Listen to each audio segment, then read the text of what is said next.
My wife is the city's swimming champion. When both her unforgettable first love and I fell into the water, she didn't hesitate to save him.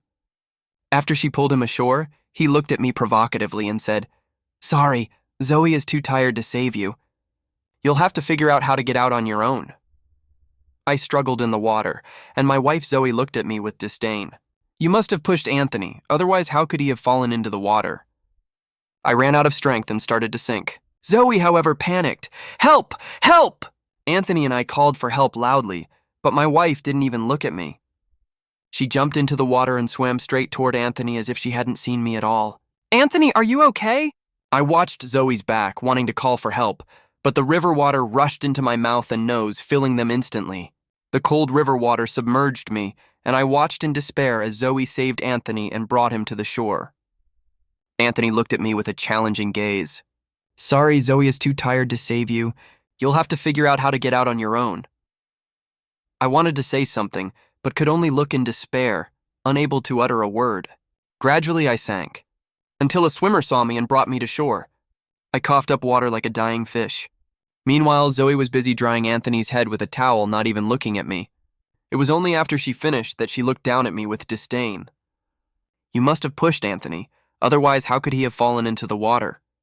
Don't you know Anthony is afraid of water? Why would you do such a disgusting thing?" Anthony stopped her. "It's okay, Zoe, don't be angry.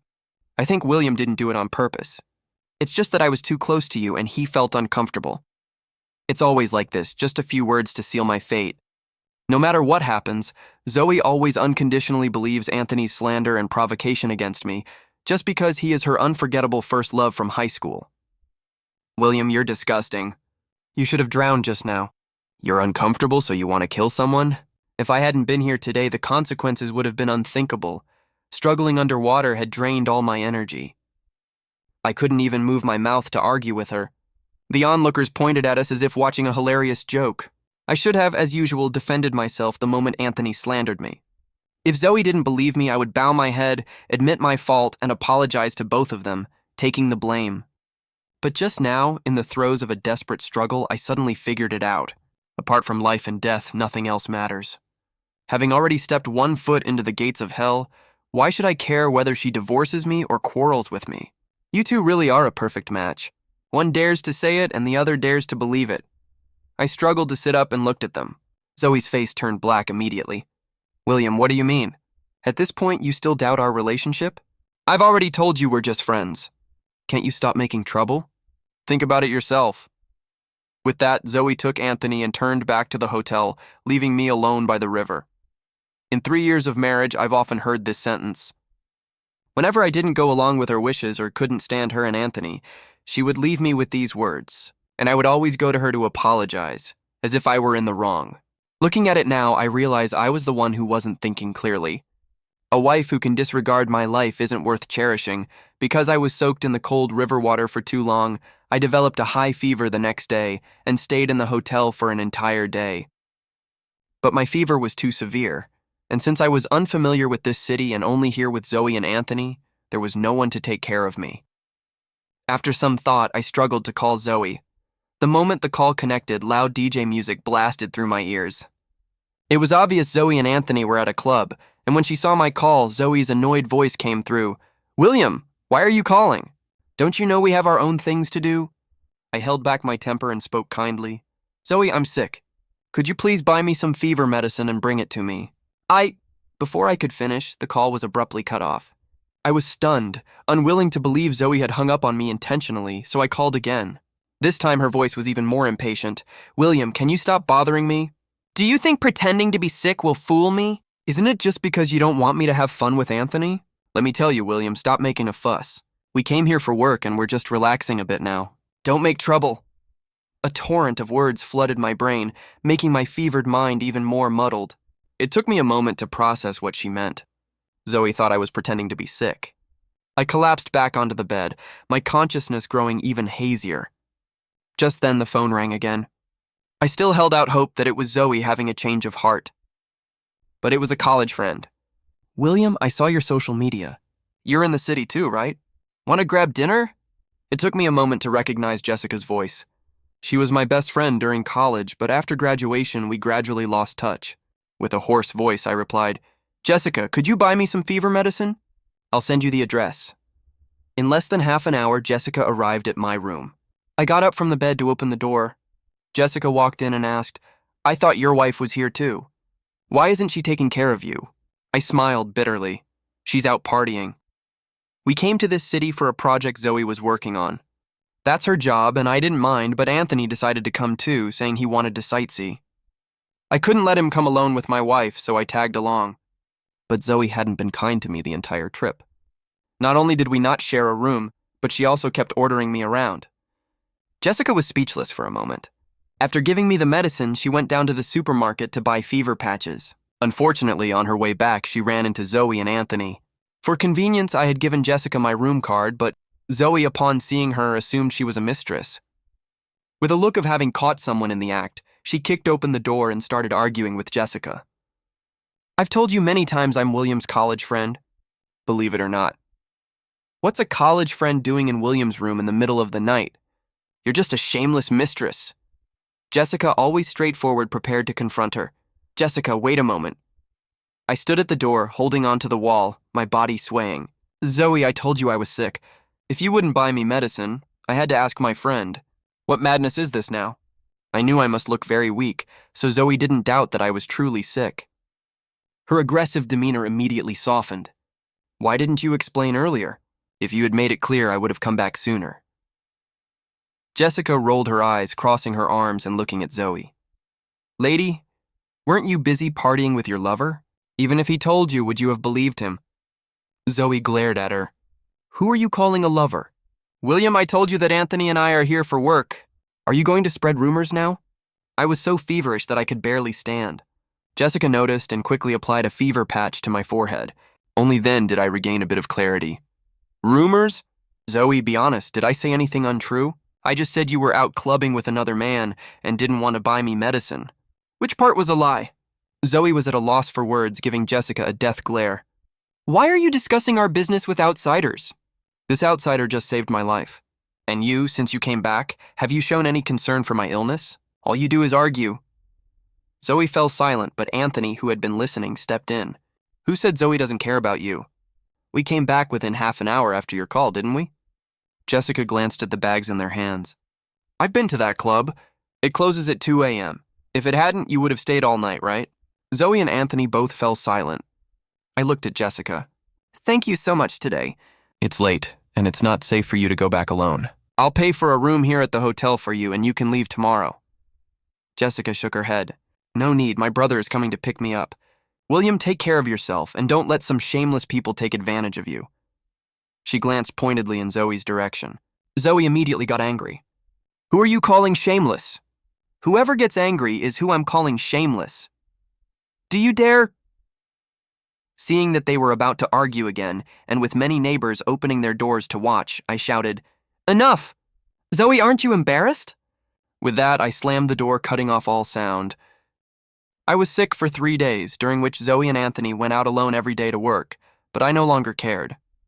On the 4th day, once I had fully recovered, I decided to help Zoe and Anthony finish their project survey as soon as possible. The sooner we returned, the sooner I could deal with my issues with Zoe. I needed to reconsider our marriage. Who would have thought that upon reaching the equipment truck, I would overhear Zoe and Anthony talking? On a whim, I turned on the recorder, feeling that I might capture something important. "What should we do?"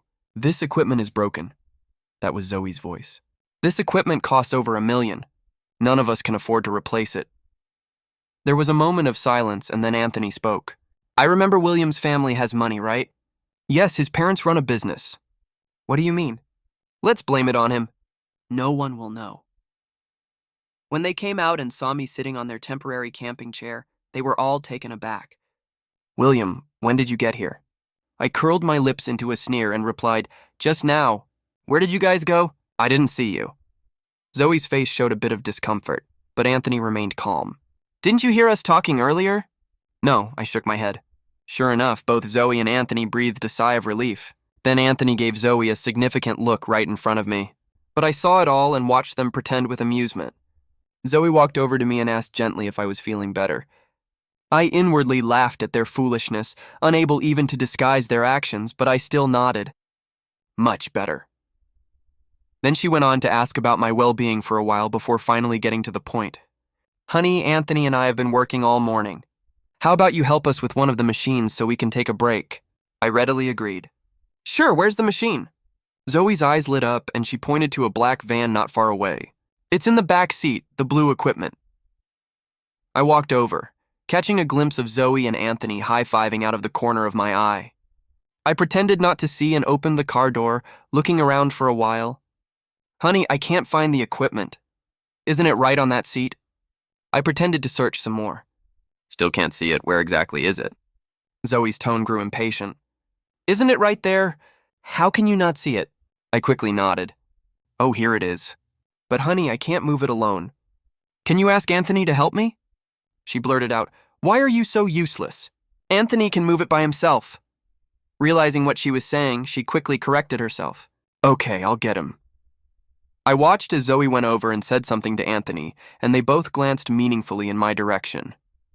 I knew they were up to something again. Anthony came over, casually belittling me. I've heard you've been working out for many years. What was it, just hormone injections? You can't even lift a small piece of equipment? I've been sick. My strength hasn't recovered. I didn't bother arguing with him and followed Anthony to lift the equipment together. There was a cunning glint in his eyes, clearly scheming something. I held the equipment steadily. I could easily carry 2 of these by myself. After all, I usually lift weights 2 to 3 times heavier at the gym, but I couldn't reveal that. Sure enough, after a few steps, Anthony suddenly exclaimed, William, hold this for a moment. I need to tie my shoelace. Without waiting for a response, he let go of the equipment. I quickly said, Anthony, hurry up, I can't hold this for long. The more I urged him, the slower he moved, telling me not to worry. I pretended to struggle, calling out several more times. Anthony, seeing that I still hadn't dropped it, couldn't stall tying his shoelace any longer and reluctantly got up. I then said, I need to tie my shoelace too, Anthony, you hold it. With that, I let go and crouched down. Anthony, having crouched for a while, suddenly stood up and felt momentarily dizzy. Thinking he could handle it, he didn't pay much attention. In that moment of inattention, the equipment slipped from his hands and crashed straight to the ground. The casing immediately shattered, and the main body of the device was full of cracks, rendering it unusable. This sudden turn of events shocked everyone. Zoe, from a distance, thought she had succeeded and hurried over, saying, William, this is $1 million device. Since you broke it, you should pay for it. I innocently pointed at Anthony. It wasn't me. Anthony didn't hold it steady. Anthony, clearly stunned, instinctively retorted, No, it was you who let go first. I told you I needed to tie my shoelace and you nodded. Zoe hadn't expected things to go this way and couldn't help but defend Anthony. Couldn't you wait until Anthony had a better grip before letting go? But Anthony did the same thing just now. He said he needed to tie his shoelace and suddenly let go without warning. If I hadn't held it steady, the one in trouble might have been me. Anthony, finally realizing, looked at me with reddened eyes. William, you did it on purpose. You pretended you couldn't hold it just to frame me. Why would I frame you? Are you suggesting that the machine was already broken and I schemed to make you take the blame? I said in surprise. That would be unbelievably cruel of me. Zoe and Anthony's faces alternated between green and white. They opened their mouths wanting to say something but finding no reasonable argument. I don't care. Even if the machine is broken, you still bear some responsibility. If there's compensation, we should share it. I quickly pointed to the nanny car behind us. No way. The dashcam captured everything clearly. I let go with your consent. Although the audio isn't clear, your nodding is visible. Shall we check the footage? After I said this, Anthony's face turned ashen. He squatted down and muttered to himself, $1 million? I can't afford that. Even if I sold myself, I couldn't afford it. Seeing this, Zoe's heart ached. William, even if we take a step back, don't you bear any responsibility? What responsibility? Even if I take 10,000 steps back, I have no responsibility. Seeing that she couldn't argue with me, Zoe glared at me and hurried to comfort the squatting Anthony. All right, you two think about how to compensate. I've got something to do and need to go. Leaving them with this, I turned and drove straight to the city bank. After verifying my identity, I was ushered into the VIP room. I wasn't there to withdraw money for Anthony. On the contrary, I was there to prevent that from happening. Mr. Su, what business would you like to conduct today? I want to cancel a supplementary card under my name. After getting married, I had given Zoe a supplementary card. I transferred all my company dividends to that card and told her to spend as she pleased. Knowing Zoe, she would surely use my card to pay Anthony's compensation. I had to cut off this possibility in advance. Certainly. Your membership level is quite high, so we can process this immediately. After canceling the supplementary card, I returned to Beijing before Zoe and Anthony realized what had happened. After the 5-hour flight landed, as expected, my phone was flooded with calls, all from Zoe. I slowly called back, and a hysterical voice immediately came through. William, did you cancel my card? Yes, is there a problem? Why did you cancel the card? Didn't you say it was for me to use? Besides, that's our marital property. Do you even have the right to cancel it? Listening to her anxious and unsettled voice, I chuckled. I have my reasons for canceling the card. Do I need to report to you? Unlock the supplementary card immediately. I need to use it now. Zoe's voice carried a tone of command. Sorry, that's not going to happen, I replied lightly, clearly aiming to infuriate her. William, where are you now? I just went to your room and couldn't find you. Are you hiding? I pretended to remember and replied, Oh, I forgot to tell you. I went back to Beijing. Why did you go back? You were dissatisfied with me being there, right? I thought about it, and since Anthony is in such a big mess, I decided not to add to his troubles. Zoe cursed me viciously on the other end, but I acted as if I didn't hear it. I even boredly picked my ear. Oh, and by the way, come back soon. Let's get a divorce. I dropped this bombshell and casually hung up the phone. After returning, I went to the company first. I instructed the receptionist and the security department to ensure that if Zoe caused trouble, she wouldn't be allowed in. They should call the police directly. Then I went back to our downtown home and had the locks changed. I packed my bags and booked a month-long trip to Europe. I went to my parents' house and took them along for the trip. Happily, I set off on my vacation. I had already arranged for a professional agent to handle my business affairs. I got a new phone number for them to contact me if needed. I pulled out my old phone number and tucked it away in my wallet, out of sight, out of mind. Since marrying Zoe, I had rarely felt so relaxed. She often pushed me to work hard, constantly belittling me, saying I couldn't give her a happy life. Fearing that such a thing might happen, I worked like crazy. As the boss, I arrived at work earlier than everyone and left later than anyone. For the past 3 years, my nerves had been taut like a string, never relaxing. Breathing in the moist air of an unknown European town, I felt my body and mind unwinding. Looking back, I couldn't believe how I had survived those days. After a comfortable month-long trip with my parents, I boarded the plane back home. My parents seemed to sense that there were problems in my marriage with Zoe, hence the vacation, but no one dared to ask, fearing it would upset me. I had once loved Zoe so much, to the point where I wouldn't marry anyone but her in this lifetime. I didn't explain to my parents. They were old and getting upset wasn't good for them. I decided to handle my problems on my own. After returning home, I reinserted the phone card that had been dormant for a month. As expected, as soon as I inserted it, a flood of calls and messages poured in. In fact, Zoe had bombarded my social media accounts, but I had blocked her everywhere, which gave me some peace. I didn't even bother to read the hundreds of messages. I just called Zoe. When are we getting a divorce? On the other end was Zoe's hysterical voice. William, where have you been this month? Do you know Anthony took out a high-interest loan to pay the compensation and is now being chased by creditors? How can you be so heartless? Such good news. Unfortunately, I was so out of touch while abroad that I didn't know about it in time. I reached out to a mutual friend to get the full story of the past month. After I canceled Zoe's supplementary card and left for abroad, Anthony went a bit crazy, shouting at Zoe, Didn't you say you could pay for me? What now? I can't pay it back. Zoe, with her good temper, even tried to soothe him. It's okay. I'll go to Beijing and ask William for money face to face. But when she got to my house, she found out that not only had I left the country, but I had also changed the locks. Helpless, Zoe went to my company, but no matter how much of a scene she caused, the receptionist never let her in. She then planned to appeal to my parents for sympathy, only to discover that I had taken them away as well. This completely broke her. She had a small stash of around 300,000 yuan and borrowed more from various people. But my friends not only refused to lend her money, they also scolded her. She tried borrowing from her colleagues and managed to scrape together only about 100,000 yuan, still 600,000 short. The lab that owned the damaged equipment was urging Anthony to pay up, so he gritted his teeth and borrowed 600,000 yen from local loan sharks, agreeing to repay 700,000 yen within a month. Who knows where he got the confidence to think he could repay the money? Maybe he thought with Zoe he could still extract money from me. A month passed, and debt collectors caused a ruckus at Anthony's company, resulting in him losing his job.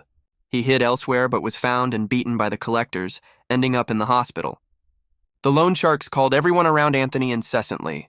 Now he was abandoned by everyone except Zoe, who still stayed by his side in the hospital. My friend told me this vivid story, and I couldn't help but laugh. He advised, "The most important thing now is to divorce Zoe, but I doubt it will be easy." I reassured him, "Don't worry. I have evidence. If Zoe agrees to the divorce amicably, that's fine. But if she causes trouble and takes it to court, it won't just be a simple divorce." Sure enough, as soon as Zoe heard I was back in the country, she rushed to find me. She looked quite haggard from taking care of someone and walked briskly towards me as soon as she saw me. "William, where have you been this past month? Do you know how hard it's been for us here?" "I know, so what does that have to do with me?" I replied emotionlessly. "I'm still your wife. Is there a problem with me wanting to use our joint marital property?" I watched her rage and said, "Didn't you receive my divorce agreement? You leave with nothing. Why?" "I didn't cheat." I sneered and played an audio recording from my phone. "It's not just about cheating. I have reason to believe that you married me with ulterior motives. You're talking nonsense." Zoe had been angrily cursing me, but quickly fell silent as she heard the voices from the phone. "What do we do?" "This equipment is broken." It was Zoe's voice. "This equipment costs over $1 million. If we break it, neither of us can afford to pay." The clear voices of the two filled the room. Zoe muttered in disbelief, You knew everything. So what if I knew?" Zoe's eyes suddenly flashed with malice as she glared at me. "So you deliberately called Anthony over to help you move the equipment just to frame him?" I frowned at her wording. "Wrong. Anthony tried to frame me but ended up harming himself." "Zoe, I'm the victim here. I only avoided your trap. Everything you and Anthony are facing now is what you deserve. And let me tell you, if you don't agree to the divorce, I'll submit this recording to the police. You and Anthony might end up meeting in prison." Hearing my last words, Zoe finally showed fear, lowering her once proud head. "William, you're something else. Doesn't 3 years of marriage make you feel any pity?" "For people like you, it's not worth it," I replied coldly. Watching Zoe sign the divorce agreement, I immediately sent it to my lawyer and scheduled the formalities for a month later. There's a 1-month cooling-off period for divorces now, but I won't regret it. That incident made me see Zoe's true nature and realize that my 3 years of feelings were not worth it. That's why I could walk away so firmly. Otherwise, I would still be trapped in Zoe's manipulations, unable to break free. A few days later was a class reunion, which I attended. My classmates knew about my divorce and didn't try to persuade me otherwise. Only Jessica patted my shoulder. "That day at the hotel, I wanted to advise you to get a divorce. But thinking about how you were in college, chasing Zoe like crazy, I was afraid you'd regret it after recovering, so I didn't say anything." I laughed. Back in college, I was poor at judging people. I would just throw myself at anyone I fancied. I replied awkwardly, "Jessica, I just got out of a marriage. I don't want to jump into another one." She raised her hand to stop me, not the least bit embarrassed. "Who's asking you to agree now?" "There's plenty of time in the future." She gave me a bright smile and I smiled back. "Indeed, there's plenty of time in the future." A month later, the day Zoe and I had scheduled to finalize the divorce arrived. Zoe seemed to have dressed up carefully. I couldn't tell if it was to celebrate the divorce or to make me regret it. But no matter how beautiful she looked, I couldn't care less. "Let's go get the formalities done." "Wait, William. You know once we go in, there's no turning back." I nodded indifferently. What was there to regret? Seeing my attitude, Zoe bit her lip and stepped closer. "But I regret it. Don't you want to give our marriage another chance?" I quickly pushed her away. Just the mere touch made me feel disgusted. "Zoe, we both know the truth. Even if we go back, there will always be a rift between us. Whether you cheated or not, you've already crossed my bottom line. We are never going back." After I finished speaking, Zoe seemed to finally give up, her face turning cold. "William, you're really something." What I didn't see was her signaling to someone behind a nearby car. Zoe and I entered the Civil Affairs Bureau together. Reflecting on the last time I came here, I was so excited and full of anticipation for married life. But now, looking back, that kind of life only existed in my memory, because I married Zoe. It could never happen. The procedures were completed faster than I expected, and I breathed a sigh of relief as I held the divorce certificate. It was all over. Perhaps seeing my relaxation, Zoe's face turned extremely ugly. "What, divorcing me makes you so happy?" I laughed twice. "Sorry you noticed. Since you noticed, I won't pretend anymore."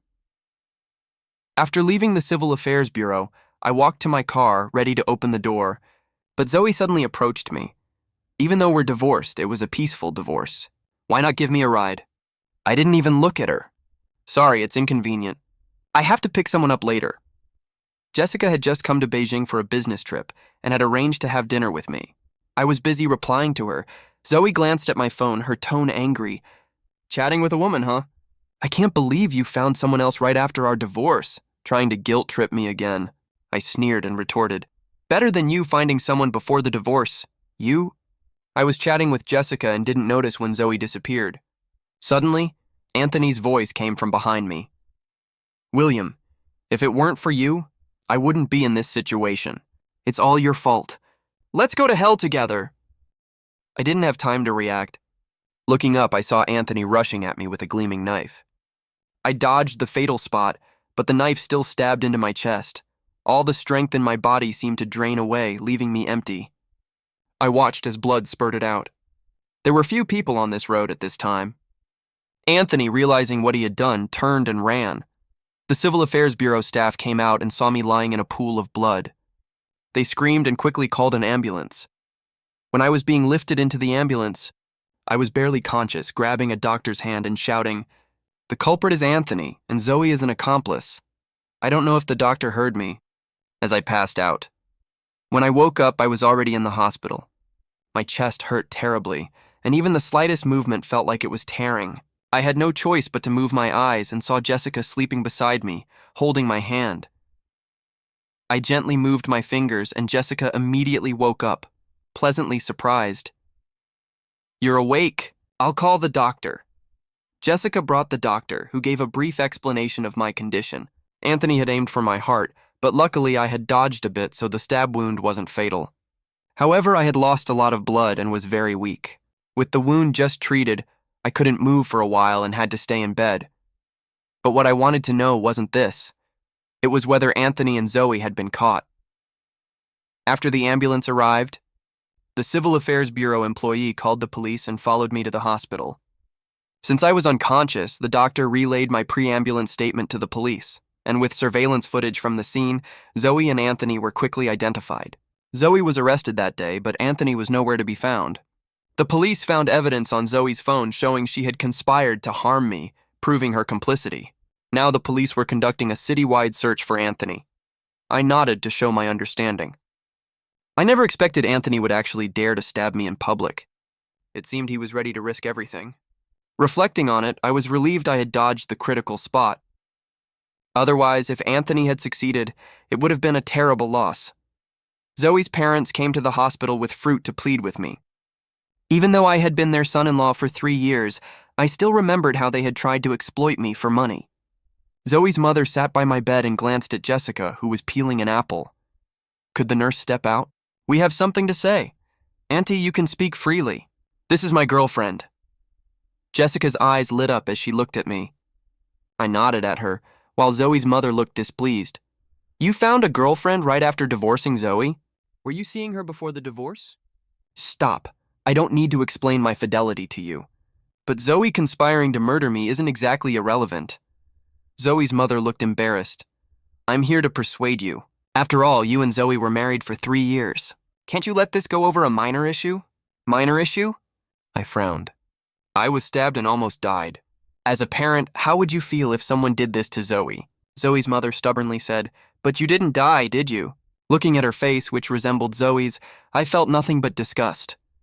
"Rest assured, if I had died, your daughter wouldn't be alive either. Attempted murder carries the death penalty. Maybe Zoe was misled by that Anthony. You know she's not like that." Hearing the same old excuse, I grew impatient. Jessica seemed to have had enough and stood up to drive them out. "The patient needs rest. If you have nothing else, please leave or I'll call security. You little girl, you... Before they could say more, Jessica pushed them all out, leaving the room quiet. She sat back down and asked me, "Were you serious just now?" I pretended not to understand. About what? About me being your girlfriend. I covered myself with the blanket. I don't say things lightly. Whatever I say reflects what I'm truly thinking.